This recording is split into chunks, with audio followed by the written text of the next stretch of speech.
पण पुन्हा असं होतं, की ते तुम्ही सुरू करता आणि महिनाभरामध्ये अरे, माझं 5 किलो वजन कमी झालं. मग काय होतं, की नाही, नाही माझे केस गळतायत. माझी स्किन माझ्या डोळ्यांखाली काळं झालं आहे. माझे गुडघे दुखायला लागलेत. त्याबरोबरीने तुमचा मसल लॉस होतो आहे. तुमचे खांदे ड्रुपी दिसायला लागताय. मात्र पोटावरची चरबी दिसते आहे. तुम्ही बारीक दिसतायत, ज्याला आपण स्किनी फॅट म्हणतो. आरोग्यदायी खाणं हे सोपं नसतं. तुम्हाला त्यासाठी मेहनत करावीच लागते. तुम्हाला त्याच्यासाठी काही स्टेप्स उचलाव्याच लागतात. कुठेतरी हा डाएट मला फॉलो करायचा आहे. माझा हा मील प्लॅन आहे, मला फॉलो करायचा आहे आणि तिथे त्या क्षणी तुम्हाला वाटणं, की नाही, नाही आता मला कचोरी खावीशी वाटते.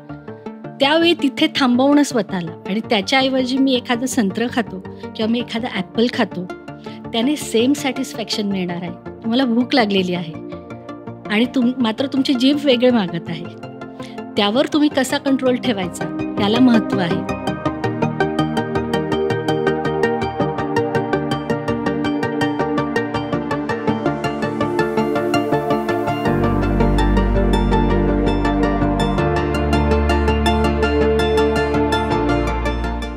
डाएट केल्याने खरंच वजन कमी होतं का? का वजन वाढतं? कारण आजकाल कसं आहे, की वजन कमी करायला आणि वाढवायला सुद्धा डाएट केला जातो. मग डाएट बरोबर बरेचसे प्रकार येतात. कीटो डाएट, मग एकदा जेवा, दोनदा जेवा, 10 वेळा जेवा. असे बरेचसे काही प्रकार असतात. काही मिथ्स असतात, की ह्याच्याबरोबर ते खाऊ नका, ह्याच्याबरोबर हे खाऊ नका. तर हे सगळे एक्झॅक्टली काय आहे? डाएट केल्याने खरंच काही परिणाम होतो का? नाही होत? आणि नेमकं डाएट कसा असला पाहिजे? कारण आपलं बिझी शेड्यूल असतं आणि आजकाल पण बघतो, की Zomato आणि Swiggy बरंच आपल्या लाईफमध्ये त्यांनी खूप डाएटमध्ये त्यांनी खूप एक्वायर केलेलं आहे. सो ह्या सगळ्या गोष्टींबद्दल बोलण्यासाठी, त्याच्याबद्दल थोडंसं एक कन्सल्टेशन घेण्यासाठी आपण आज इन्व्हाईट केलं होतं मिसेस चैताली आहेर यांना. ते न्यूट्रिशनिस्ट आहेत आणि त्यांचं रेग्युलर प्रॅक्टिस चालू असते. त्यातनं त्यात ते वेळ काढून आपल्याला भेटायला आलेत आणि आज ते ह्या सगळ्या विषयांवर बोललेत. सो आपण डायरेक्टली एपिसोडकडे वळूयात. तुमचे काही डाएटविषयी प्रश्न असतील तर कमेंटमध्ये सांगा. पण त्याच्या आधी या चॅनलला सबस्क्राईब करा. व्हिडिओ आवडला तर लाईक करा. थँक यू मॅडम, तुम्ही आज इथं आल्याबद्दल. वेल, सगळ्यात पहिले मला हे समजून घ्यायचं आहे, की न्यूट्रिशनिस्ट म्हणजे नेमकं काय असतं आणि ते काय त्यांचा जॉब असतो आणि तुम्हाला न्यूट्रिशनिस्ट का व्हावंसं वाटलं? न्यूट्रिशनिस्ट म्हणजे ऑफकोर्स न्यूट्रिशनबद्दल गोष्टी असतात, की ज्यामध्ये जे आपले रोजच्या खाण्यातले जे प्रकार आहेत किंवा जे खाणं आहे, त्यातलं त्यामध्ये ज्या कॅटेगरीज आहेत, त्याच्यामध्ये कार्ब्स, फॅट्स, प्रोटीन्स हे योग्य प्रमाणात जाणं आणि न्यूट्रिशनिस्टचं काम आहे, की तुम्हाला तो आहार योग्य पद्धतीने डिव्हाईड करून देणं, मॉडिफाय करून देणं, हे न्यूट्रिशनिस्टचं काम असतं. आणि डायटिशियन जनरली हॉस्पिटल्समध्ये असतात. न्यूट्रिशनिस्ट त्याच्यामधले आणखीन जे काही न्यूट्रिएंट्स आहेत, विटामिन्स आहेत, त्यावर देखील काम करतात. त्याचा रेशो कसा ठेवायचा, हे सगळं बघतो. क्लिनिकल न्यूट्रिशनिस्ट वेगळे असतात. मी स्वतः हॉस्पिटलमध्येही काम करते. त्यामुळे तिथले मी आय-पी-डी पेशंट्स देखील बघते आणि ओ-पी-डी पेशंट्स बघते आणि माझं स्वतःचंही क्लिनिक आहे. सो त्याच्यात वेट लॉस, वेट गेन किंवा जेही काही थेरपेटिक डाएट्स आहेत, थेरपेटिक म्हणजे की जे आजार आहेत आणि त्याच्यामुळे जे तुम्हाला त्यासाठी विशिष्ट प्रकारचा आहार घ्यावा लागतो, त्यावर मी काम करते. तर जरा न्यूट्रिशनिस्ट मी कशी झाले किंवा या क्षेत्राकडे कशी वळले हे जरा गंमतशीर आहे. म्हणजे अं, मी मला मायग्रेनचा भयानक त्रास व्हायचा. ते इतकं सिव्हिअर झालं की माझ्या मानेच्या नसासुद्धा त्याच्यामुळे काय म्हणतो आपण की त्याच्यावरही परिणाम झाला. डॉक्टरांनी मला सांगितलं की पोळीही लाटायची नाही, गाडी चालवायची नाही. मी 1.5 महिना बेडवर पडून होते आणि हे सगळं करत असताना आता डोक्यात विचार सुरू झाले, की "अरे, असं झोपून राहिलं तर काही खरं आहे का?" सो ऑफकोर्स पेनसाठी इंजेक्शन्स घेऊयात वगैरे असं मला सांगितलं, की "तुझे मानेचे मसल्स जे आहेत ते वीक झालेले आहेत. तर तर त्यामुळे तुला हे करता येणार नाही किंवा ही कामं तू म्हणजे स्पॉन्डिलायसिसकडे ते वळत आहे आणि त्यामुळे तुला कामं करता येणार नाही किंवा कायम काळजी घ्यावी लागेल असं. तेव्हा मग मी विचार केला जर मानेचे स्नायू जर वीक झाले आहेत, तर ते स्ट्राँग तर होऊच शकतात ना. त्यावेळी मी ठरवलं, की वेट ट्रेनिंग सुरू करायचं, जिम सुरू करायचं. मी थोडाफार अभ्यास केला आधी, की काय करता येईल, काय करता येण्यासारखं आहे. फिजिओथेरपी घेतलीच होती. मग लक्षात आलं, जेव्हा जिम सुरू केलं तेव्हा लक्षात आलं, की न्यूट्रिशन हा खूप मोठा भाग आहे त्यातला. मला माहिती नसेल त्यावेळी कदाचित काही व्हिटॅमिन्स डेफिशियन्सीज असतील, त्यामुळे तो त्रास सुरू झालेला असेल असेही चान्सेस होते. मग त्यावेळी मी ठरवलं, की या क्षेत्रात जायचं. माझं प्रॉपर हॉस्पिटलमध्ये इंटर्नशिप झाली आणि आता प्रॅक्टिस अगदी व्यवस्थित सुरू आहे. आत्ता तुम्ही सांगितलं, की तुम्हाला एक डिसीजमुळे तुम्हाला डिसीज असं हं, नाही हं, म्हणता येणार हं. ॲक्चुअली, पण काही लाईफ थ्रेटनिंग म्हणा, अशा इश्यूजमुळे तुम्ही ठरवलं, की आपण न्यूट्रिशनिस्टकडे वळायचं. आता तेव्हा तुम्ही डाएट वगैरे ऑब्व्हियसली सुरू केलं असेल, कारण फिट व्हायचं म्हटल्यावर पहिले डोक्यात येतं डाएट, मग एक्सरसाइज, जिमिंग वगैरे तिथं आपण जाऊच यात. पण एक बॅलन्स्ड डाएट म्हणजे नेमकं काय असतं? बॅलन्स्ड म्हणजे मग ते कारण कसं आहे, की प्रत्येक कंट्रीनुसार, प्रत्येक कल्चरनुसार त्यांचे वेगळे-वेगळे हं, हं, बॅलन्स हं. डाएट असतात. आणि आजकाल जे आपण टीव्हीवर किंवा इंटरनेटवर बघतो, ऑप्शन्स चिकार अगदी. असतात. त्यामुळे लोकं कन्फ्यूज होऊ शकतात, की बॅलन्स डाएट म्हणजे हं, हं. नेमकं हे खायचं का ते? तर एक्झॅक्ट बॅलन्स डाएट म्हणजे काय? सगळ्यात महत्त्वाचं तर आहे हे आहे, की डाएट या शब्दालाच लोकं आधी घाबरतात, की डाएट म्हटलं की त्यांना वाटतं, की आता आपल्याला अगदी कमी खायचं आहे. तर डाएटचा मूळ अर्थ असा आहे, की आहार. डाएट डेली डाएट म्हणजे तुमचा रोजचा आहार. जे तुमच्या शरीराला आवश्यक आहे, ते पदार्थ व्यवस्थित घेणं, ते जिन्नस व्यवस्थित घेणं, त्याला आपण डाएट म्हणतो. त्याच्यामध्ये मग पुन्हा कार्ब्स, फॅट्स, प्रोटीन्स हे 3 रेशो त्यामध्ये आपल्याला सांभाळावे लागतात. बऱ्याचदा काय होतं, की भारतीय डाएटमध्ये किंवा भारतीय आहारामध्ये आपल्याकडे कार्ब्स जास्त खाल्ले जातात. प्रोटीन्सकडे दुर्लक्ष केलं जातं आणि हेल्दी फॅट्सच्या नावाखाली तूप किंवा तत्सम पदार्थ खाल्ले जातात. तर सगळ्यात महत्त्वाचं हे आहे, की तो रेशो व्यवस्थित ठेवणं आणि आपल्या शरीराला आवश्यक तेवढं घेणं. मात्र त्यातून विटॅमिन्स आणि न्यूट्रिएंट्ससुद्धा मिळाले पाहिजेत. ते देखील महत्त्वाचं आहे. नाहीतर डाएटच्या नावाखाली आपण कमी कॅलरीज खायला सुरुवात करतो. त्यामुळे त्यातलं जे काही आपल्याला विटॅमिन्स किंवा जे रोजच्या रोजच्या व्यवहारासाठी जी आपल्याला ऊर्जा लागत असते, ती कमी मिळण्याचे चान्सेस असतात. तर अशा वेळी प्रत्येकाच्या वजनानुसार, प्रत्येकाच्या उंचीनुसार, प्रत्येकाच्या वयानुसार जे काही किलो कॅलरीज आपण काउंट करून त्यानुसार खायला सुरुवात करतो, त्याला आपण डाएट म्हणतो. म्हणजे किंवा त्याला डिझाइन्ड डाएट आपण असं म्हणू शकतो.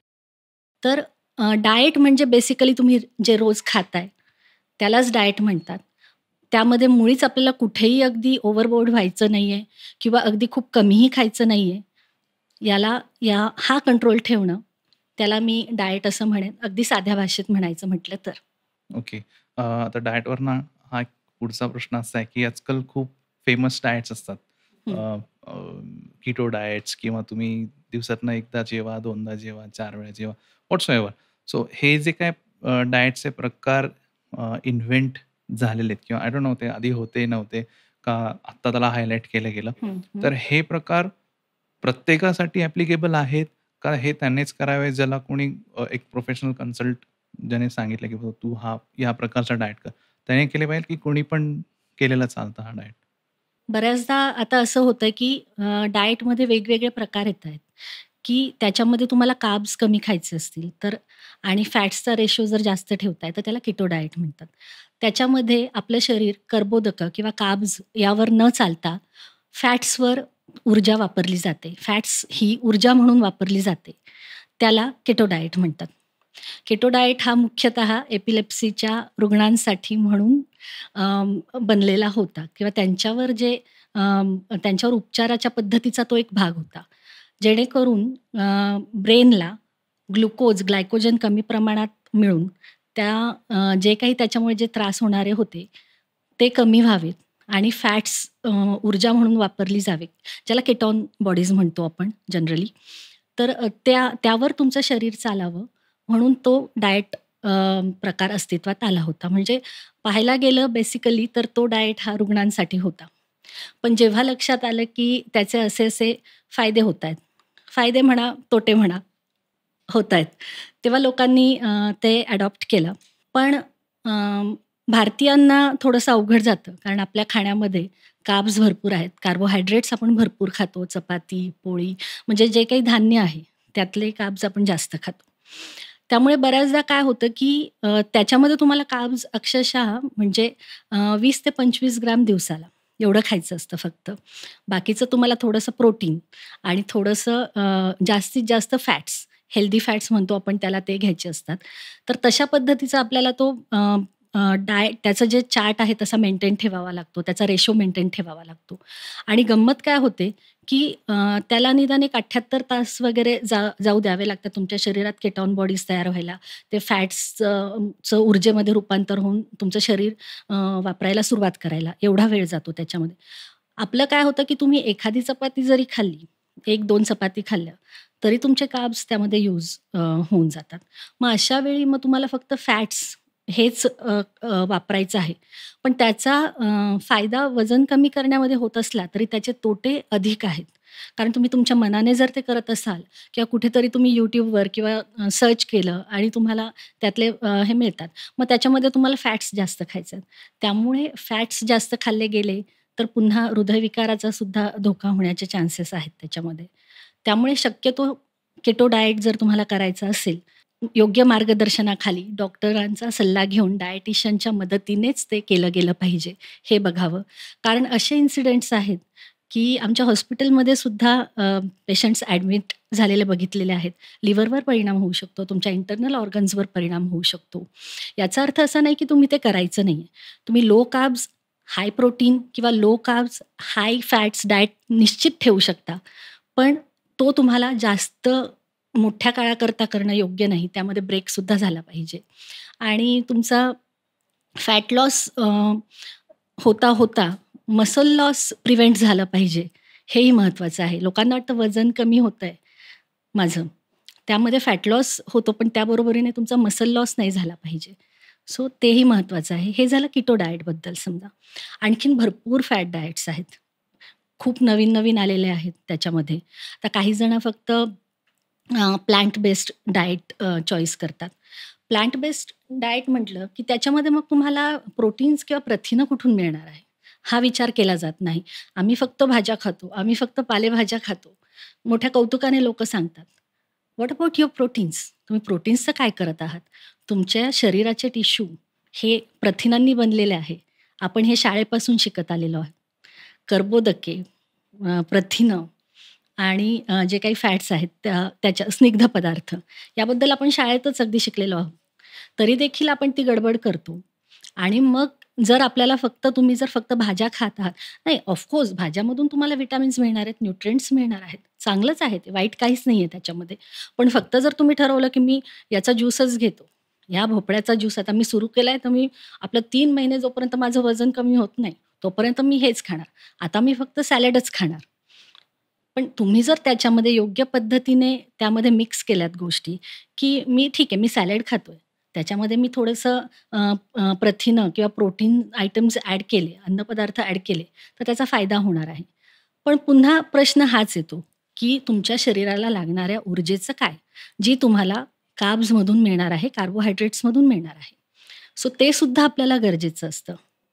ते झाल्यानंतर तुमचे जॉइंट्स, तुमचे बोन्स, त्याच्यानंतर तुमचे जे स्नायू आहेत, त्यांना calcium, proteins, B12, D3, vitamin D3, magnesium या सगळ्या गोष्टींची गरज आहे.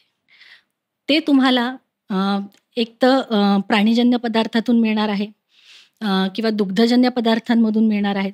सो प्लांट बेस्ड डाएटबद्दल माझं हे म्हणणं आहे, करावा. शॉर्ट टर्मसाठी तुम्ही तो करा.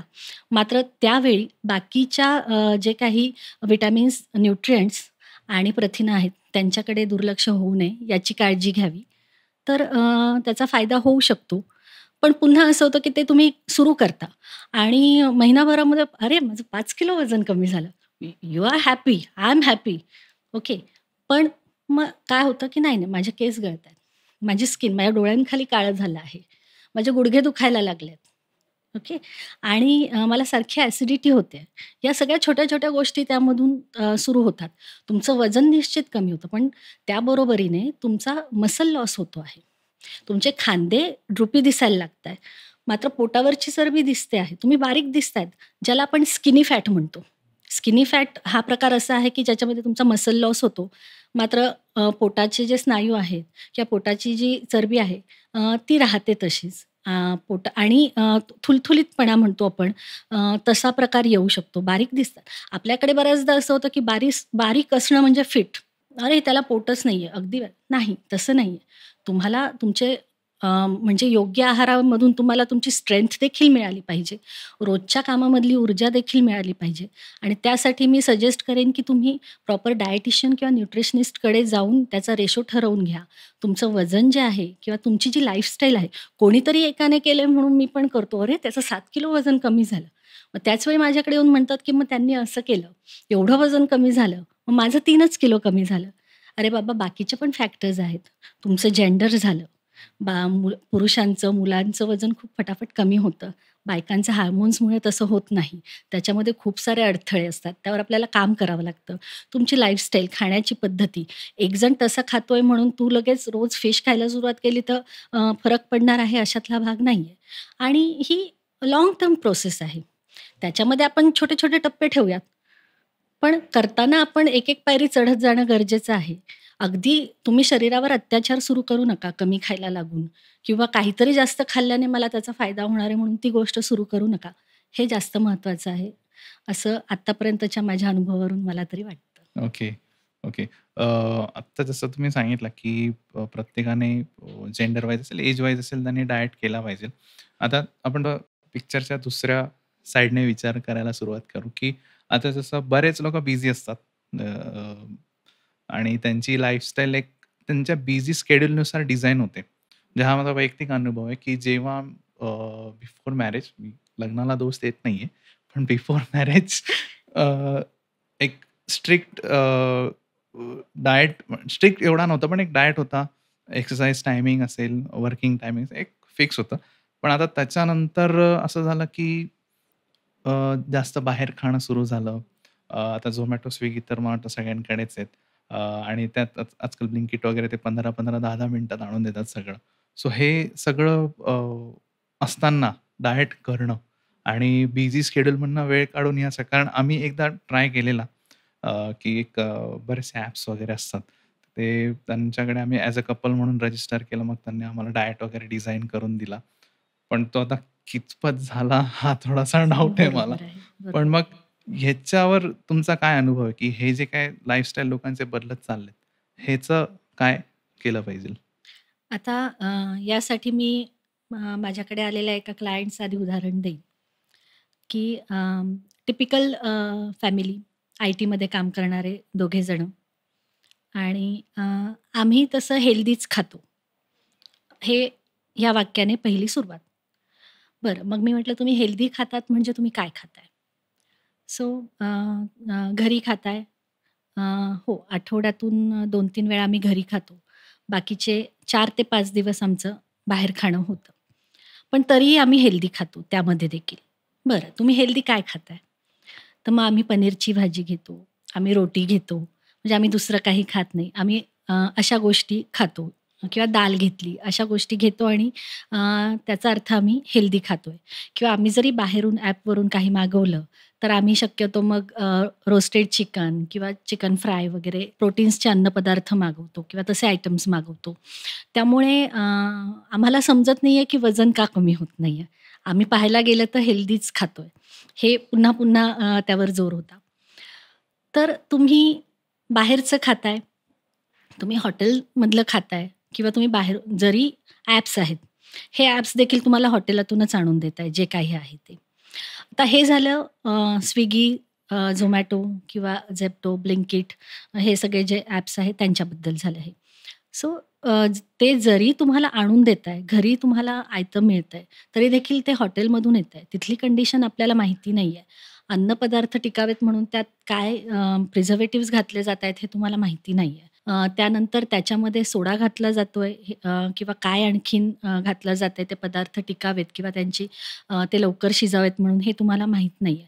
बरं ते कुठल्या क्वालिटीचे आहेत, काही ब्रँडेड वापरताय की नाही तेही आपल्याला माहीत नाही. मग त्यामुळे मी काम करतोय आणि मी पटकन काहीतरी आता मी चिकन रोल मागवला. मी असं केलं. पण त्याच्यामध्ये मग पुन्हा त्यामध्ये मेयोनीज झालं, त्याच्यामध्ये आणखीन काही सॉसेस लावलेले आहेत. तर या छोट्या-छोट्या गोष्टींनी सुद्धा कॅलरीज तुमच्या ॲड ऑन होत असतात. बरं कॅलरीजचं सोडा, त्याच्यामध्ये मीठ जास्त असतं, त्यामध्ये साखर जास्त असते, त्यामध्ये तेल जास्त असतं, की ते घातकच आहे, नाही म्हटलं तरी. तर ॲप्सचा हा एक फायदा आहे, की तुम्हाला मिळतंय सगळं पटकन. आणि तोटा असा आहे, की त्यातनं तुम्ही जर तुम्हाला व्यवस्थित चॉईस करता आलं नाही, काय खायचं आहे मला, तर तो मोठा घोळ होऊ शकतो. त्यामुळे त्यातल्या त्यात जर तुम्हाला हेल्दी खायचं आहे, तर निदान तुम्हाला ते माहिती पाहिजे, की मला काय खायचं आहे आणि त्यासाठी तुम्ही एक टिपिकल काहीतरी डाएट चार्ट म्हणा किंवा काहीतरी फॉलो केलं पाहिजे. आणि असं नाही, की तुम्ही 2 दिवस केलं आणि झालं, असं नाही होत. तुम्हाला ते म्हणजे जनरली असं होतं, की तुम्ही आठवडाभर चांगलं खाताय, आठवडाभर ठरवलंय, तर तुम्ही आठवड्याचे 5 दिवस सोमवार ते शुक्रवार अगदी छान खाताय. मग येतो शनिवार, रविवार. आजकाल तर फ्रायडेपासूनच वीकेंड सुरू होतो. सो ते 3 दिवस जे आहे तुम्ही ओव्हरबोर्ड करता. मी एवढे 4 दिवस छान खाल्लं. कारण हेल्दी खाणं 4 दिवस हेल्दी खाल्लं की आपल्याला वाटायला लागतं, "वॉव! मी खूपच हेल्दी खाल्लंय बाबा." आणि तेच तुम्ही वर्षानुवर्षे वडापाव, समोसे, बाहेरचं खाणं, फरसाण खात असाल ना, तर तो निघून जातो टाईम तुमचा. पण हेल्दी खायला सुरुवात केल्यावर तुमचा ब्रेन, तुमचं शरीर, तुमचं माइंड, तुमचं मन तुम्हाला सांगायला सुरुवात करतं, की "नाही, नाही, हे काय आहे आता अजून तर माझं थोडं सुद्धा पोट कमी नाही झालं. मी सुरू केलं तर मला ॲसिडिटी झाली." बाबांनो, तुम्हाला वडापाव, पिझ्झा खाऊन तुम्हाला ॲसिडिटी होत नाहीये. पण जेव्हा तुम्ही हेल्दी डाएट सुरू करता तेव्हा तुम्ही म्हणताय, की "अरे, मला ॲसिडिटी होते." सो हा फरक आहे, की तुम्ही जेव्हा ॲप्सवरून काही गोष्टी मागवता आहात, तर तुम्हाला माहिती पाहिजे, की मला ते कुठून मागवायचं आहे, की कमी वेळात येतंय किंवा स्वस्त मिळतंय म्हणून ते खाणं. अ, हे पण आपण बघायला पाहिजे. त्यानंतर हा झाला तुम्ही जे मागवताय त्या ॲप्सबद्दलचा. त्यानंतर दुसरे जे ॲप्स आहेत, ज्याला आपण डाएटसाठी स्पेसिफिक खूप सारे ॲप्स आहेत, जे तुम्हाला तुमचा डाएट ऑनलाईनच तुम्हाला डाएट मिळतो त्यातून किंवा त्यातून तुम्हाला हे कळतं, की तुम्हाला कशा पद्धतीने हे सगळं मॅनेज करायचं आहे. तुमचं वजन तुमच्या वयानुसार तुम्हाला ते किलो कॅलरीज वगैरे त्यामध्ये दाखवतं. मग तुम्ही त्यामध्ये आपल्याला टाकावं लागतं सगळं, की हे माझं वय आहे, माझं हे आहे, उंची आहे. मग तुमचा BMI ते सांगतात. मग तुमचा एक तुम्हाला अंदाजे 1500-1600 काय कॅलरीज असतील तुमच्या म्हणजे रेग्युलर तुम्हाला ज्या कॅलरीज लागणार असतील त्या त्यामध्ये येतात. ते आपल्याला माहिती होऊन जातं. मग त्यामध्ये पुन्हा डेली आपण हे टाकू शकतो, की मी काय खाल्लं? तुम्ही समजा ब्रेड सँडविच खाल्लंय, तुम्ही त्याच्यामध्ये टाकलं तसं ब्रेकफास्टच्या सेक्शनमध्ये तुम्ही ते टाकलं. तर त्याच्यामध्ये तुम्हाला लगेच कळतं, की याच्यामध्ये प्रोटीन्स किती आहेत, कार्ब्स किती आहेत, फॅट्स किती आहेत आणि किती कॅलरीज आहेत ह्या सगळ्या मिळून. हे आपल्याला त्यामध्ये कळतं. मात्र प्रत्येक वेळी ते तुम्ही जरी त्यावर ब्रेड सँडविच म्हटले, तर कदाचित ते तुमचं एक व्हेज सँडविचबद्दलचं असेल, ज्याच्यामध्ये काकडी, टोमॅटो किंवा पालक भाज्या अजून काही असेल. मात्र तुम्ही मेयो सँडविच खाताय आणि तिथे त्याच्यामध्ये एखादा काकडीचा तुकडा टाकताय आणि त्याला व्हेज सँडविच नाव देतायत. तर ऑफकोर्स तिथे तुम्हाला दाखवेल, की हे फक्त 240 कॅलरीज आहेत किंवा 240 कॅलरीज आहेत. पण इकडे बघायला गेलं तर त्या कॅलरीज जवळ-जवळ 350च्या वर गेलेल्या असतात. सो हे सुद्धा माहिती असणं गरजेचं आहे, की त्यातल्या त्यात मग तुम्हाला निदान कॅलरीजची तरी माहिती मिळते आहे. हा फायद्याचा भाग म्हणता येईल किंवा मी आज दिवसभरात एवढं-एवढं खाल्लेलं आहे, एवढ्या कॅलरीज झालेल्या आहेत, हे आपल्याला त्यातून कळतं. अगदी बारीक-सारीक सोडियम किती गेलं, मॅग्नेशियम किती गेलं, तुमचे सॅच्युरेटेड फॅट्स किती गेले, हे पण कळतं आपल्याला त्यातून. पण तरी देखील नुसतं आपण खातोय आणि त्यामध्ये टाकतोय आणि फक्त काउंट करतोय, याला काही अर्थ नाहीये. म्हणजे त्यासाठी ते स्पेसिफिक वेने तुम्हाला फॉलो केलं गेलं पाहिजे.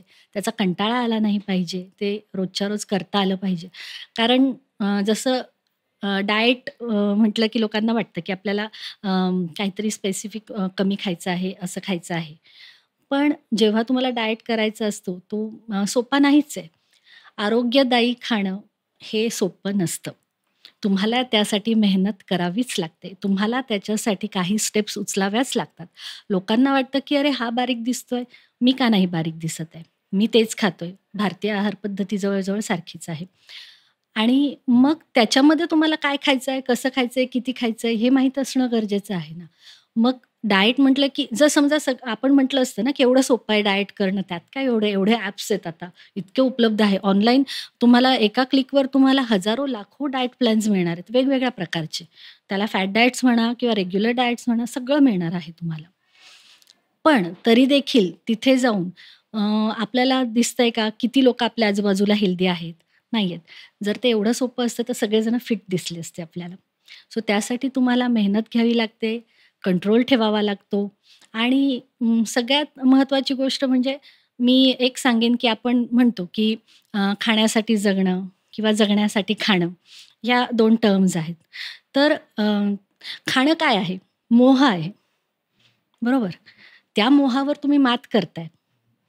तर मी म्हणेन, की तुम्ही बऱ्यापैकी तुमच्या जगण्याच्या याच्यावर विजय मिळवताय. म्हणजे तिथे पाहायला गेलं तर तुम्ही हेल्दी खाऊन. म्हणजे हा माझा कन्सेप्ट आहे. कारण शेवटी कुठेतरी हा डायट मला फॉलो करायचा आहे. माझा हा मील प्लॅन आहे, मला फॉलो करायचा आहे. आणि तिथे त्या क्षणी तुम्हाला वाटणं, की नाही, नाही मला आता मला कचोरी खावीशी वाटते. त्यावेळी तिथे थांबवणं स्वतःला आणि त्याच्याऐवजी मी एखादं संत्र खातो किंवा मी एखादं ॲपल खातो. त्याने सेम सॅटिस्फॅक्शन मिळणार आहे. तुम्हाला भूक लागलेली आहे आणि मात्र तुमची जीभ वेगळे मागत आहे. त्यावर तुम्ही कसा कंट्रोल ठेवायचा याला महत्त्व आहे. आणि अजून एक मी सांगेन, की जेव्हाही तुम्ही ॲप्सवरून वगैरे मागवता, त्यावेळी शक्यतो असं बघा, की ज्याच्यामध्ये तेल कमी असेल, तुम्ही सॅलड्स जास्त मागवा. आजकाल याचे सुद्धा ॲप्स आहेत, की सॅलड्ससाठीचे तुम्ही सबस्क्रिप्शन घेऊ शकता. त्यात तुम्हाला आठवड्याभराचं दररोज संध्याकाळचं किंवा कुठलं असेल ते घरपोच तुम्हाला मिळतं. माझे बरेचसे क्लायंट्स असं करतात, की मला नाही शक्य सॅलड खाणं किंवा रात्रीचं कसं करू? तर अशा वेळी मीही सजेस्ट करते, की तुम्ही असं-असं हे घ्या. प्रॉपर सॅलडवाले लोक आहेत, की जे त्याच्यामध्ये प्रोटीन किती आहे वगैरे सगळं सांगून आपल्याला ते पाठवलेलं असतं. त्याच्या एक बॉक्स असतो. त्याच्यावर इतकी-इतकी क्वांटिटी आहे, 400 ग्रॅम्स आहे. त्याच्यामध्ये एवढं चिकन आहे किंवा एवढं पनीर आहे किंवा इतके चणे आहेत, काय आहे ते आणि त्याच्यामध्ये एवढे प्रोटीन्स आहेत, एवढे कार्ब्स आहेत हे आपल्याला कळतं. तर ते एक ऑप्शन आहे तुम्हाला म्हणजे Swiggy, Zomato वगैरेपेक्षाही तुम्हाला हे लोकांना वाटतं, की अरे इथे पैसे घालवायचे. तुम्ही हॉटेलला जातात, तेव्हा तुम्ही ₹2,000-2,000 चा पिझ्झा खाताय तुमची एक फॅमिली. पण त्याच क्षणी जर तुम्ही 2,000 मध्ये किती फळं, किती भाज्या आणू शकताय, हा विचार करायला हरकत नाही. तुम्हाला वाटतं डायटिशियनकडे जाणं हे फॅड आहे. डायटिशियनकडे जाणं, न्यूट्रिशनिस्टकडे जाऊन तुम्ही डायट प्लॅन घेणं हे फॅड आहे, पैशांचा अपव्यय आहे असं तुम्हाला वाटतं. पण नाही, तसं नाहीये. तुम्ही त्याच्यापेक्षा कितीतरी इकडे खर्च करताय खाण्यावर आणि त्यानंतर पुन्हा तुम्हाला त्याच्यामुळे जे काही रोग होतायत, डिसीजेस होतायत किंवा जे डिस्कम्फर्ट होतात, त्यावर तुम्ही पुन्हा मेडिकली खर्च करताय. डॉक्टरकडे जाऊन तुम्ही औषधं घेताय. त्याच्याऐवजी थोडंसं एक स्टेप बॅक करा आणि मला काय खायचंय, काय नाही खायचंय ते ठरवा. ॲप्स तुम्हाला देणार सगळं जे काही तुम्ही मागवताय ते देणार. पण तुम्हाला काय मागवायचं आहे हे माहिती असणं गरजेचं आहे. सो ॲप्सचा वापर हुशारीने आणि कंट्रोल ठेवून करणं गरजेचं आहे, असं मला वाटतं. वेल जसं आता मगाशी मी सांगितलं, की लाईफस्टाईलमुळे डाएट बदलत जातात. प्रेफरन्सेस, क्रेव्हिंग्ज बदलत जातात. आता जनरली आपण बघतो, की जे मिलेनियल्स जे जनरेशन आहे, त्याच्यामध्ये डिसीजेसचं प्रमाण वाढत चाललंय. म्हणजे टाइप 2 डायबिटीज म्हणा किंवा एक रेग्युलर डायबिटीज आहे किंवा फिमेलमध्ये PCOS, PCODचे प्रॉब्लेम्स वाढायला लागलेत. सो कसं आहे, की एक माझे वडील म्हणायचे, की "तुम्ही जाड होतायत, दिसतंय तुम्हाला, पण तरी यू आर स्टिल ईटिंग मोर."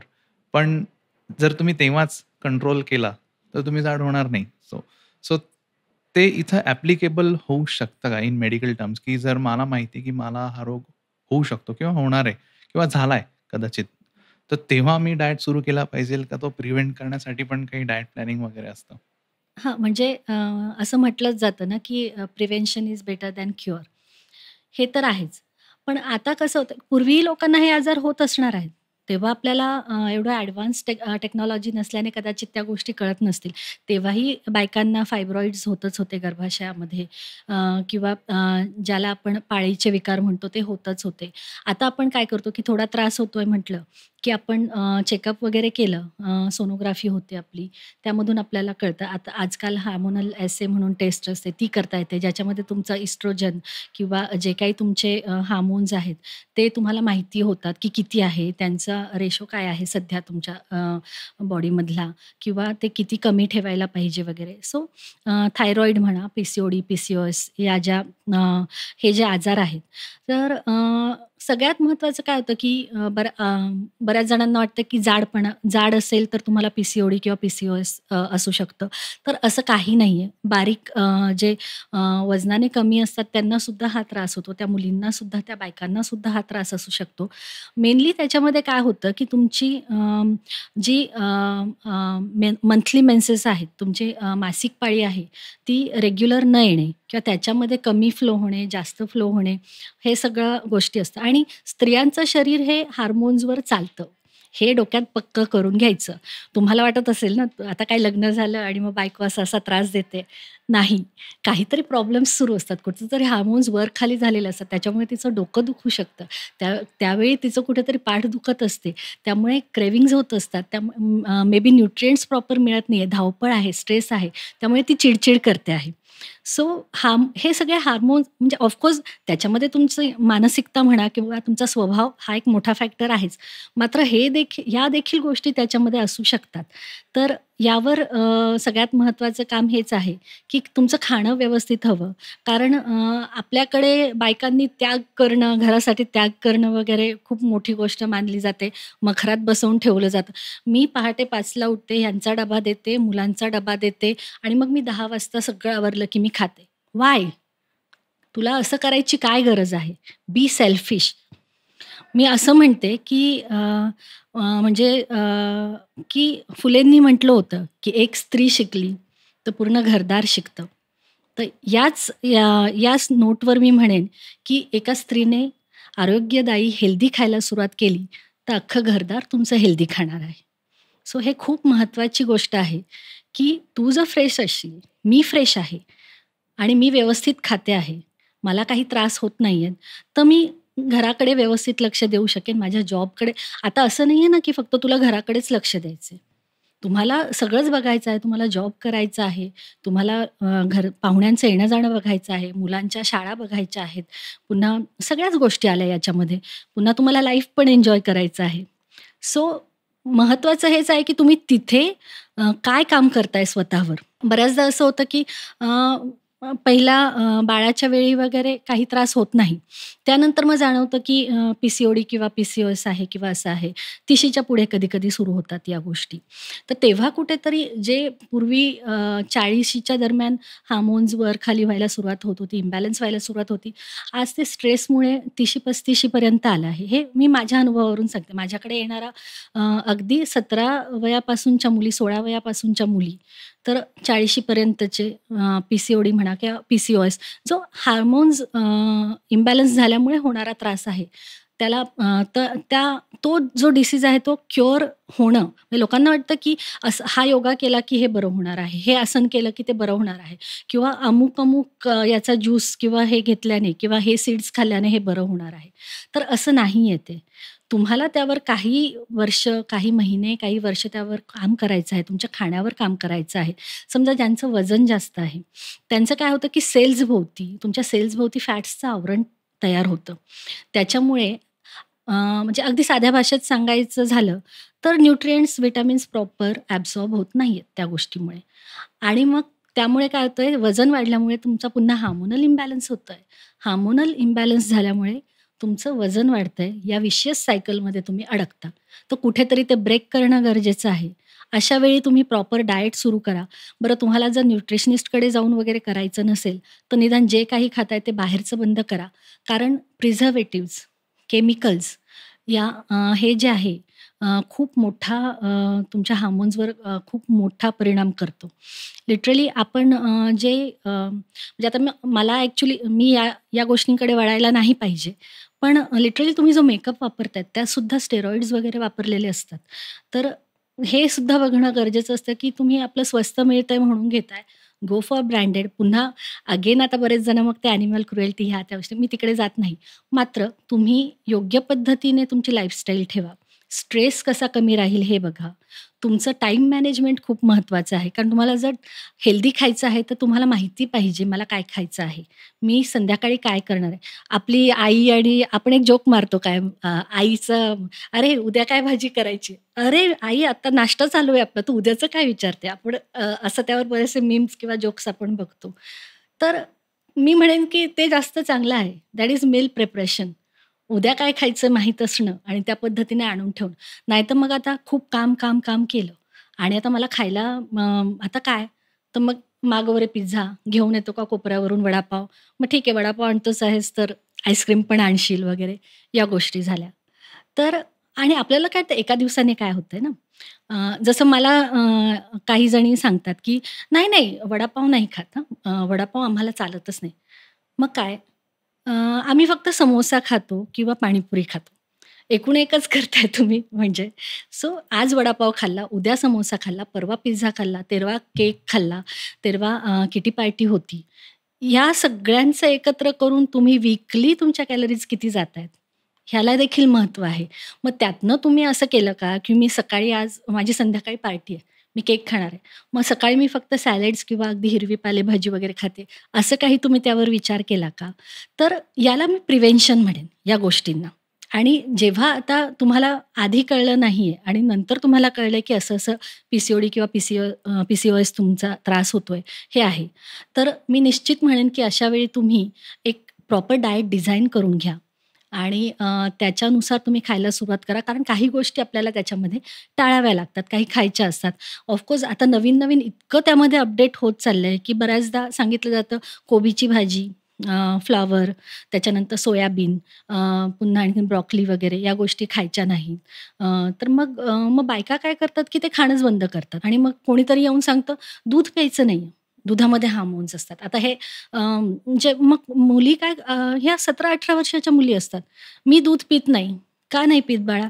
"नाही मला त्यामध्ये हार्मोन्स असतात. I don't want any more new hormones in my body" वगैरे असं ते मला सांगतात. तर तू त्यावर काय अभ्यास केला आहे? तुला माहिती आहे का? नाही. मात्र तू कुठेतरी ऐकतेस आणि ते करते.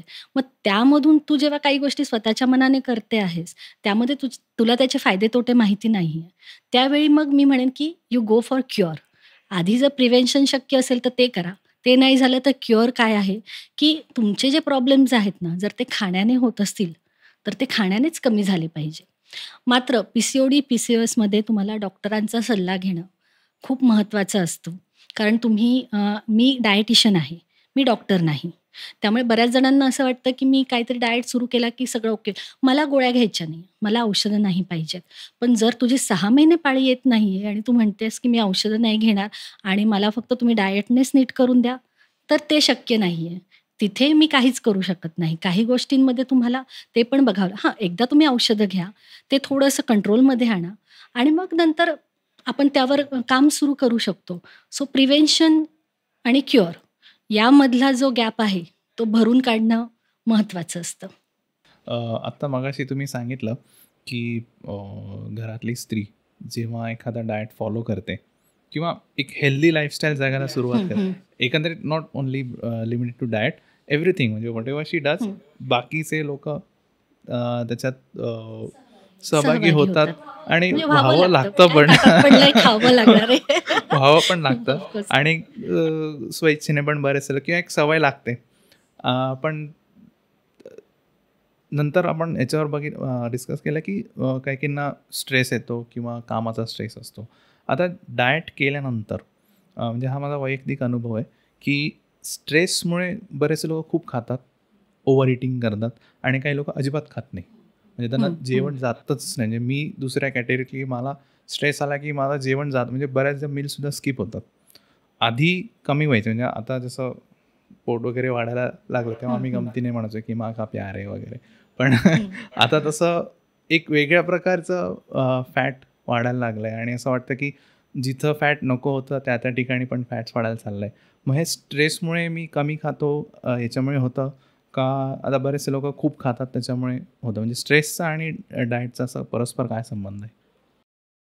हां, म्हणजे बऱ्याच जणांचं जसं तुम्ही म्हणालात, की ते खूप खातात, ज्याला आपण बिंजिंग म्हणतो, फूड बिंजिंग, की स्ट्रेसमध्ये आल्यावर काहीतरी कम्फर्ट हवा असतो.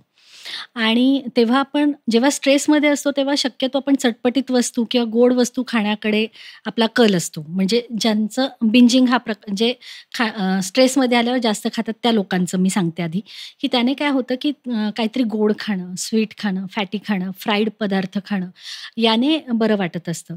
तर स्ट्रेस असताना काय होतं, की तुमच्या जे हार्मोन्स आहेत, कॉर्टिसॉल तुमच्या शरीरामध्ये जास्त स्त्रवत असतं अशा वेळी आणि त्याने काय होतं, की तो स्ट्रेस आलेला असल्यामुळे एका ताणात असते तुमचं शरीर म्हणा, तुमचं माइंड म्हणा, तुमचं मन, तुमचा ब्रेन कुठेतरी एकाच ठिकाणी कुठेतरी हे झालेलं असतं सेंट्रलाइज्ड झालेलं असतं, की हा स्ट्रेस आहे बाबा आणि हे आहे. तर अशा वेळी मग असं वाटतं ना, की काहीतरी मग कम्फर्ट काय आहे? आपल्याला तोंड आहे, जीभ आहे, त्या जिभेतून आपल्याला चवी समजतायत आणि रक्तामध्ये जेव्हा आपण काही खातो, तेव्हा रक्तामध्ये जो काही सर्ज येतो कुठल्याही गोष्टीचा किंवा शुगर, साखर खाल्ल्याने काय होतं, की तेवढ्यापुरतं रक्तामध्ये तुमची साखर वाढते रक्तातली गोड खाण्याने आणि त्यामुळे मग तुम्हाला खूप बरं वाटतं. ब्रेनला पटकन आणि आपला ब्रेन आहे ना ग्लुकोजवर चालतो. त्याच्यामुळे काय तुम्ही जेही खाताय ते त्याचं रूपांतर ग्लुकोजमध्ये, ग्लायकोजन आणि तशा पद्धतीने आपलं शरीर चालतं. सो अशा वेळी काय होतंय ना, की रक्त पटकन जे ब्रेनपर्यंत साखर पोहोचवली जाते, त्यामुळे एंडोमॉर्फिन्स म्हणा वगैरे अशा गोष्टी असे हार्मोन्स तिथे तयार व्हायला सुरुवात आणि तेवढ्यापुरतं बरं वाटतं.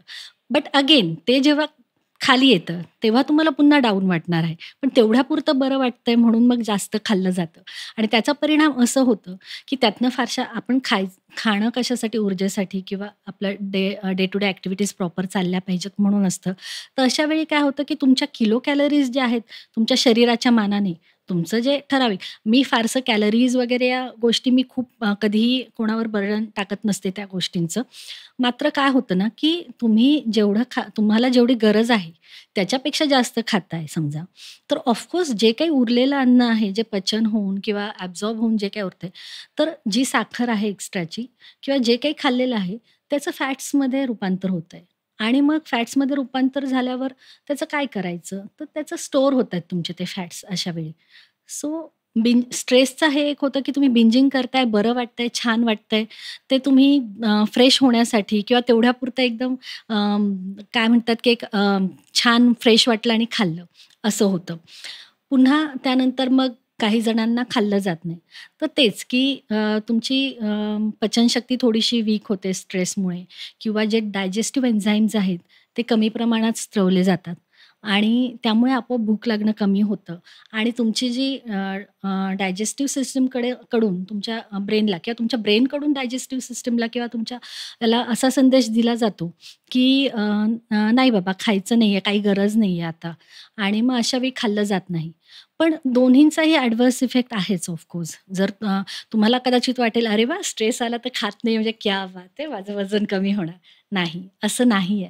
जेव्हा तुम्ही खूप कमी खाताय, तेव्हा तुमची बॉडी सर्व्हायव्हल मोडवर जाते आणि सर्व्हायव्हल मोडवर गेल्यावर survival is the humans instinct. अशा वेळी स्टोरेज. मग तुम्ही थोडं जरी खाताय ना, ते ऊर्जा म्हणून वापरलंच जात नाही, एनर्जी म्हणून वापरलंच जात नाही. मग ते इकडे स्टोअर होते पुन्हा फॅट्स म्हणून. लोकांना काय वाटतं, की कमी खाल्ल्याने मी बारीक होईन वगैरे, तर तसं नाहीये. तुम्हाला योग्य प्रमाणात जेवढी गरज आहे तेवढं खाणं गरजेचंच आहे आणि तुम्ही जर कॅलरी डेफिशियंट असाल, तर तुमचं वजन कमी होणार असतं. तुम्ही जर कॅलरीज ओव्हरबोर्ड करताय, जास्त खाताय, तर मग तुमचं वजन वाढणार आहे. हा कॅलरीज इन, कॅलरीज आउट हा अगदी साधा मंत्र आहे डाएटबद्दलचा. मात्र त्यातही पुन्हा मग खूप सारे टप्पे येतात. जसं मी म्हटलं स्ट्रेस झाला, हार्मोन्स झालं, तुमचं वय झालं, तुमच्या ॲक्टिव्हिटीज झाल्या, तुमची झोप झाली. हे सगळे त्याच्यामधल्या छोट्या-छोट्या पायऱ्या आहेत. बऱ्याच जणांना काय वाटतं मी डाएट सुरू केला, तर माझं लगेचच आता वजन कमी झालं पाहिजे. पण माझ्यावर भरपूर स्ट्रेस आहे. तुमच्यावर खूप स्ट्रेस आहे. अशा वेळी मी तुम्हाला एक डाएट चार्ट बनवून देते. पण तुम्ही उत्साहात सुरू करताय, ओके मी बिंजिंग करणार नाही. पण कुठेतरी असं एक एक स्टेप गडबडते आणि पुन्हा तुम्ही जिथून सुरुवात केली होती तिथे येऊन थांबतात स्ट्रेसमुळे किंवा ऑफिसमध्ये आज असं-असं बॉसशी माझं हे झालं किंवा "अरे यार, मी एवढी मेहनत केली होती आणि हा प्रोजेक्ट जसा पाहिजे मला तसा वर्कआउट झाला नाही. मी जातो आणि मस्तपैकी असं काहीतरी खाऊन घेतो. आता जाऊ दे काय असंही करून काय होतंय?" असं करून आपण त्या गोष्टी करतो. पण पुन्हा तेच होतं, की मग तुम्ही एक कुठलीतरी पायरी हे करताय. पण माझं काय म्हणणं आहे, की तुम्ही पूर्ण गडगडत खाली येऊ नका. पुन्हा पहिल्या पायरीवर जा. पुन्हा आपण सुरुवात करू. डाएटचं काय आहे, की कोणीही आयुष्यभर डाएट करू शकत नाही कंटिन्युअसली. सो पुन्हा-पुन्हा ते करत राहणं, ब्रेक झाला तरी करत राहणं, स्ट्रेस असला तरी करत राहणं, कुठेतरी स्वतःला कंट्रोल ठेवणं, या गोष्टी महत्त्वाच्या आहेत. आणि जसं न खाणं किंवा जास्त खाणं हे टाळण्यापेक्षा कुठेतरी मधला एक रस्ता अ, आपण त्यातनं निवडावा आणि त्यासाठी कुठेतरी तुम्ही एक प्रॉपर मील प्लॅन तुमचा बनवून घ्या. स्वतः बनवा. आजकाल भरपूर ॲप्स आहेत जसं मी म्हटलं किंवा तुम्ही प्रॉपर प्रोफेशनल डायटिशियनकडून तुमचा डाएट प्लॅन तसा हे करून घ्या. सो स्ट्रेस हा खूप मोठा फॅक्टर आहे आजच्या म्हणजे जगण्यातला डाएटबद्दल. कारण काही जण म्हणतात, "मी फक्त अर्धीच पोळी खाते, तरी माझं वजन वाढतंय." काही जण जोक मारतात, की "अरे, मी नुसता वास जरी घेतला तरी माझं वजन वाढतं." असं होतं. आणि हा माणूस एवढं खातो, 4-4 बटर रोट्या खातो, तरी याचं वजन वाढत नाहीये. तर मेटाबॉलिझम हा सुद्धा खूप मोठा फॅक्टर आहे त्याच्यामध्ये आणि स्ट्रेसमुळे डायजेस्टिव्ह सिस्टम आणि मेटाबॉलिझम. डायजेस्टिव्ह सिस्टम म्हणजे पचनसंस्था, मेटाबॉलिझम म्हणजे चयापचय क्रिया. हा फरक आहे दोन्हीमधला.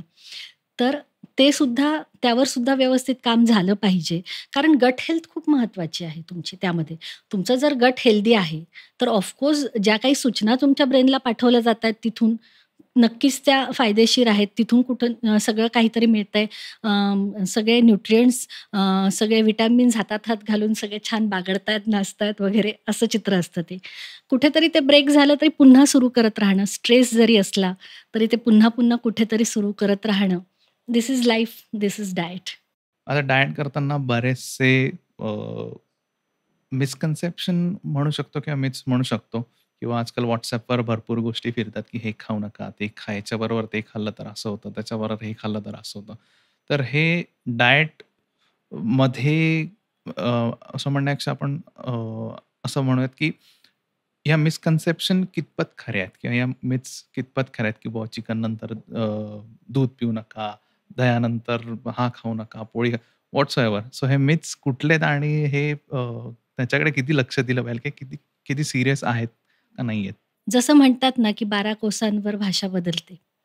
तशाच पद्धतीने 12-14 कोसांनंतर तुमची खाण्याची पद्धतीसुद्धा बदलते.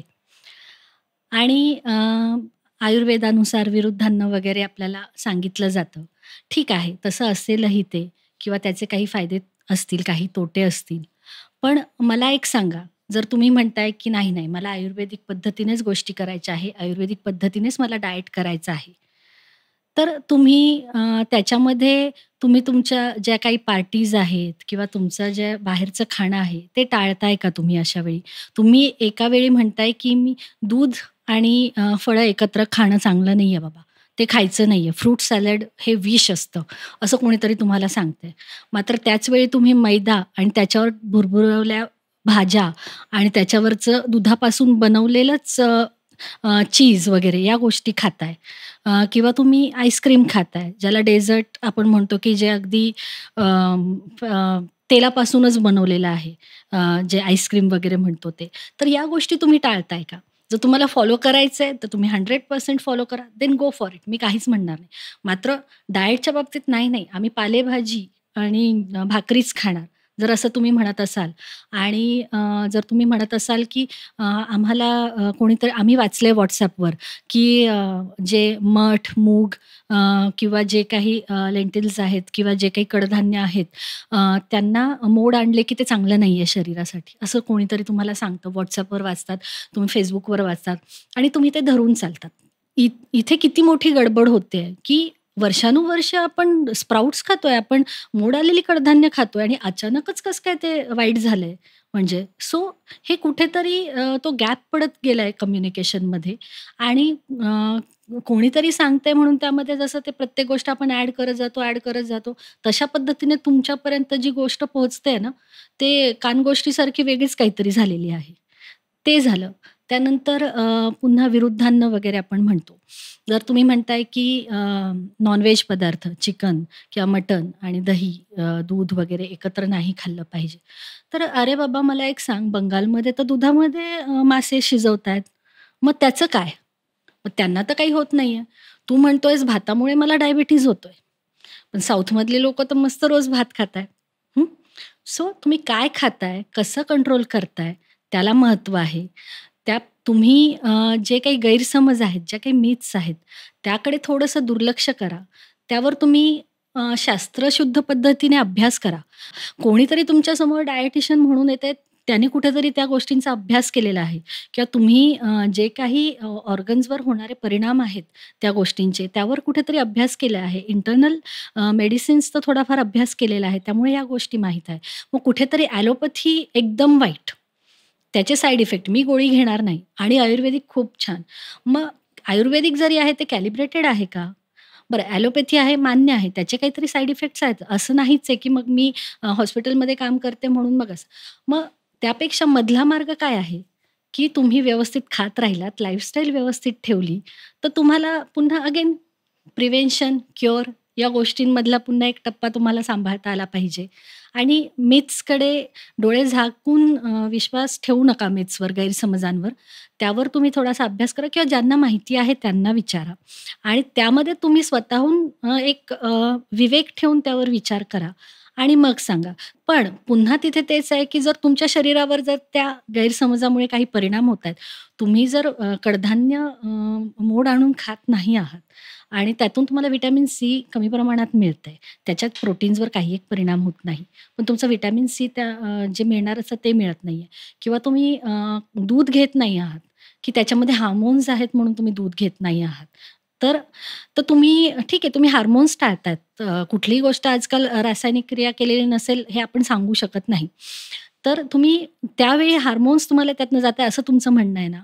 पण त्यावेळी तुम्ही calcium, vitamin D3, biotin, B12 या सगळ्या गोष्टी मिस करतायत, हे सुद्धा महत्वाचं आहे ना. आणि जसं माणसाचं शेपूट गळून पडलंय ना, ते काय झालं आहे तुमच्यामध्ये, तो बदल झालेला आहे ना इतक्या वर्षांमध्ये. तर आता जी काही रासायनिक पदार्थ, इतकं काय-काय आहे, सगळं त्यावर फवारलेलं हे आहे. तर कुठेतरी तुमचं शरीर अडॉप्ट करत असेल ना त्या गोष्टी देखील. तर ते त्यातल्या त्यात हेल्दी खाणं, त्यातल्या त्यात तुम्ही चॉईसेस त्यातनं निवडणं, की कदाचित या शेतकऱ्याकडे मला मिळते थोडे पैसे जास्त देऊन. तर तुम्ही ते करू शकत असाल तर गोष्ट वेगळी आहे. पण नसेल तर त्यातल्या त्यात हेल्दी चॉईसेस करा. तुम्हाला माहिती नसेल तर तुम्ही प्रोफेशनल सल्ला घ्या. ते जास्त महत्त्वाचं आहे. तुमच्या डॉक्टरांशी बोला, तुमच्या डायटिशियनशी बोला आणि मगच तुम्ही त्या मिथ्स किंवा जे गैरसमज आहे अन्नाबद्दलचे ते बाळगा आणि त्याचा परिणाम तुम्हाला दिसल्यावर तुम्हीच म्हणाल, "अरे हां यार, हे खरंच आपण करू शकलो असतो." तर मिथ्सबद्दल माझं हे म्हणणं आहे. आणि असं खूप मिथ्स आहेत. म्हणजे मी माझे जितके क्लायंट्स येतात किंवा माझ्याकडे येतात, इतके प्रश्न असतात, इतके प्रश्न असतात, की म्हणजे मला असं वाटतं, की मी एक मिथ बस्टिंग मशीन झाले की काय? असं बऱ्याचदा वाटायला लागतं. तर ते माझेही काही हे असतील, माझ्याही काही कमी पण मी ट्राय करते, की मी नवीन-नवीन गोष्टी मला शिकायच्या आहेत या क्षेत्रातल्या. कारण रोज त्याच्यामध्ये इतके बदल होत आहेत. आज केटोजेनिक डाएट खूप मागे चालत होता. आता कुठेतरी मेडिटेरेनियन डाएट सुरू झालाय. आता आणखीन कुठल्यातरी गोष्टी याच्या येतायत. इंटरमिटेंट फास्टिंग आहे. काय बरेच प्रकार आहेत, की ज्याचे फायदे तोटे दोन्ही आहेत किंवा जेव्हा तुम्ही एखादा डाएट करताय, त्यातले गैरसमज बाजूला सारून जर तुम्ही ते योग्य पद्धतीने फॉलो केलं किंवा व्यावसायिक सल्ला घेऊन जर तुम्ही ते केलं, तर त्याचा निश्चित फायदा होतो असं मी म्हणेन. आपण थोडं शेवटाकडे वळूयात. अ, बरेच लोकं डायट प्लॅनिंग म्हणण्यापेक्षा आपण असं म्हणू, की ज्यांना वेट लॉस करायचं आहे किंवा वेट गेन करायचं आहे, त्यांच्या डोक्यात पहिले डायट ऑब्व्हियसली येतो आणि सेकंड जो विचार येतो तो म्हणजे एक्सरसाइज. म्हणजे जर का मला वेट लॉस करायचं आहे, तर मी पहिले जिम लावणार, मग मी डायट करणार आणि मग आय विल एक्सपेक्ट की आता वजन कमी होईल किंवा opposite to the people who are looking for weight gain. मग एक्सरसाइज जी आहे, ही विथआऊट एक्सरसाइज म्हणजे एक्सरसाइज न करताही वजन कमी किंवा जास्त करता येतं का? फक्त डायटवर फोकस ठेवून का एक्सरसाइज ही महत्त्वाची तेवढीच? आता एक्सरसाइजमध्ये तुम्ही कुठला प्रकार करताय तेही महत्त्वाचं असतं. तुम्ही रनिंग करताय, धावतायत, चालतायत किंवा तुम्ही वेट ट्रेनिंग करताय, जिम करताय, स्ट्रेंथ ट्रेनिंग करताय. हे सुद्धा त्यामध्ये पुन्हा फॅक्टर आहेत. आणि त्याच्यामध्ये असं होतं ना, की जेव्हा तुम्ही व्यायाम सुरुवात करता व्यायामाला, तर तेव्हा काय खाताय याला खरंच महत्त्व असतं. आणि व्यायाम जरी करत नसलात, तरी काय खाताय याला महत्त्व आहे. सो मी असं म्हणेन, की 70% हा तुमचा डाएट असतो. 30% म्हणजे 70 आणि 30 असा त्याचा रेशो आहे. 30% तुमची ॲक्टिव्हिटी हवी 70% हा तुमचा डाएटवरच असतं. बरेच जण असे असतात, की ज्यांना खरंच वेळ नसतो. अ, की मला वेळच नाही मिळत आहे. मी एक्सरसाइजसाठी कसा वेळ काढू? मी जिमला जाऊच शकत नाही किंवा मी अर्धा ताससुद्धा मी बाहेर फिरायला जाऊ शकत नाहीये. असंही बरेच जण सांगतात. मग फक्त डाएटने माझं वजन कमी होईल का? तर निश्चित होतं. करता येतं ते आपल्याला. फक्त त्यासाठी मग तुम्हाला खूप कंट्रोल्ड डाएट ठेवावा लागतो. कॅलरीज तुम्हाला खूप प्रॉपर ॲडजस्ट कराव्या लागतात, तरच ते होतं. आणि जेव्हा तुम्ही एक्सरसाइज करत असतात, व्यायाम करत असतात, मग मी जिम करतोय. मग आता मी जिम केलं, मस्तपैकी मी 1 तास आता मी वर्कआउट केलंय, मी असं-असं लिफ्ट केलंय आणि जाता-जाता मला मिसळपाव अरे, नाशिकमधली मिसळ तर फेमस आहे, इथे खाऊन घेऊ. जाता-जाता तुम्ही मिसळपाव खाल्ला. म्हणजे तुम्ही एक्सरसाइजने समजा फक्त 350 ते 400 कॅलरीज बर्न केल्यात समजा, तर तुम्ही मिसळमधून डायरेक्ट 750 कॅलरीज घेताय. सो तो बॅलन्स बघा त्याच्यामधला. सो हेही महत्वाचं आहे आणि जेव्हा तुम्ही एक्सरसाइज करतायत तुम्हाला थोड्याशा कॅलरीज जास्तही लागत असतात. समजा मी स्ट्रेंथ ट्रेनिंग करते, मी वेट ट्रेनिंग, वेट लिफ्टिंग करते मी. तर मी जर फक्त 1400 आणि 1500 कॅलरीज खाल्ल्या, तर मी 8 दिवस व्यवस्थित वजन उचलेल, व्यवस्थित करेन. मी 9व्या दिवशी मी थकलेली असेन, माझ्यात ताकद नसणार आहे. सो मला निदान 2700-2800 कॅलरीज मला गरजेच्या आहेत. मग लोकांना काय वाटतं, "अरे, तू एवढं खाते?" म्हणजे मी एवढं खाते आणि तरी तुझं वजन कसं नाही वाढत आहे? पण मी व्यायाम करते, माझी ॲक्टिव्हिटी तेवढी हेवी आहे. त्याच्यामुळे त्या कॅलरीज ऊर्जा म्हणून वापरल्या जातायत. मग अशा वेळी आपण ठरवायचं, की तुम्ही 8 दिवस कुठेतरी गावाला जाताय, तुम्ही फिरायला जाताय. तुम्हाला माहीत आहे, की मी करू शकणार नाहीये, माझं चालणं होणार नाहीये, माझं वॉक होणार नाहीये किंवा काही ॲक्टिव्हिटी होणार नाही. अशा वेळी डाएट कंट्रोल ठेवा. आपोआप तुमच्या कॅलरीज कमी खाल्ल्या गेल्या, की त्याचा परिणाम होईल. पण याचा अर्थ असा नाही, की तुम्ही लाईफ एन्जॉय करायची नाही. मग आता मी जिम सुरू करते, आता मी डाएट चार्ट सुरू केलाय, मग आता काही खायचंच नाही वगैरे, असंही नसतं. You should enjoy your life. सगळं खाल्लंच पाहिजे. पण कुठेतरी तुमचं मेटाबॉलिझम या लेव्हलला आणून ठेवा, की तुम्ही जेही खाताय ना, ते ऊर्जा म्हणून वापरलं जाईल, एनर्जी म्हणून वापरलं जाईल.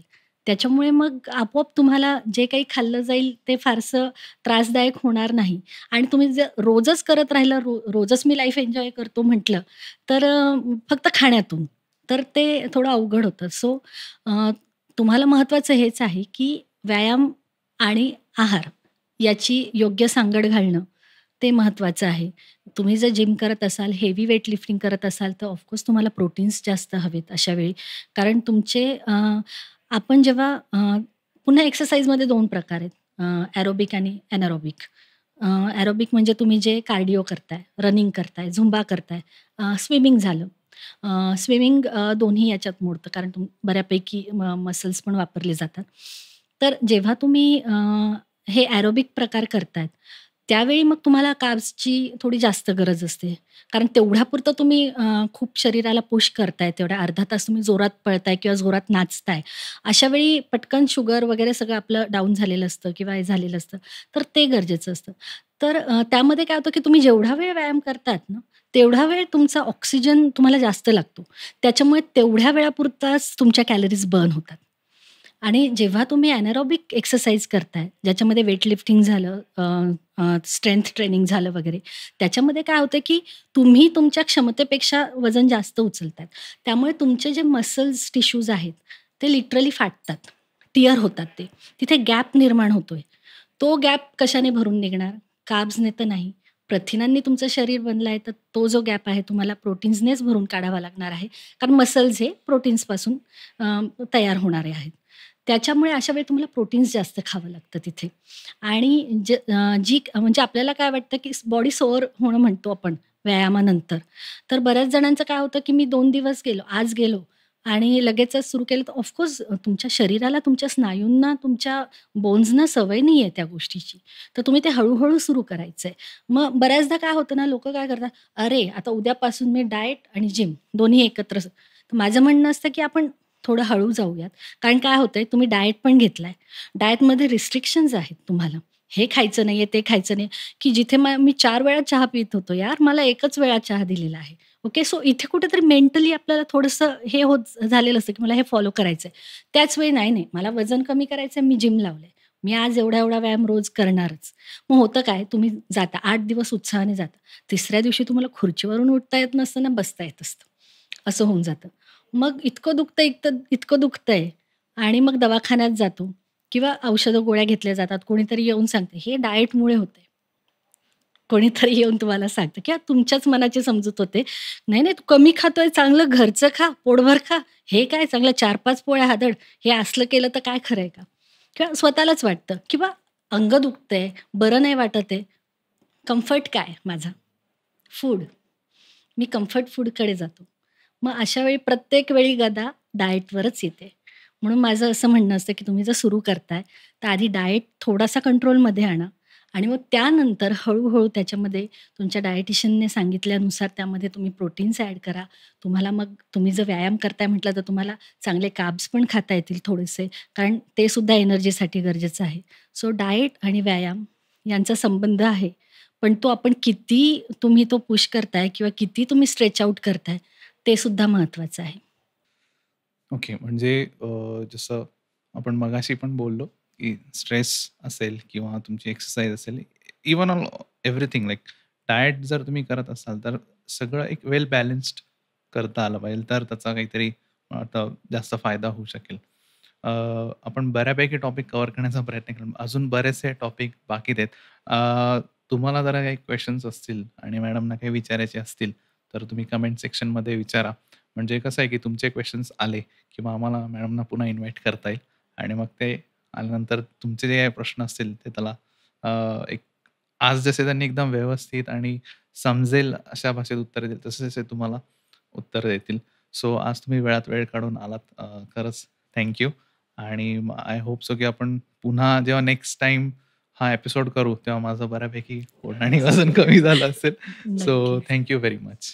मी देखील अनुभवांचे खूप आभार मानते, की त्यांनी मला या प्लॅटफॉर्मवर बोलवलं आणि मला माझे विचार मांडण्याची काय म्हणतो, की विचार मांडण्याची तुम्ही मला मुभा दिलीत, संधी दिलीत.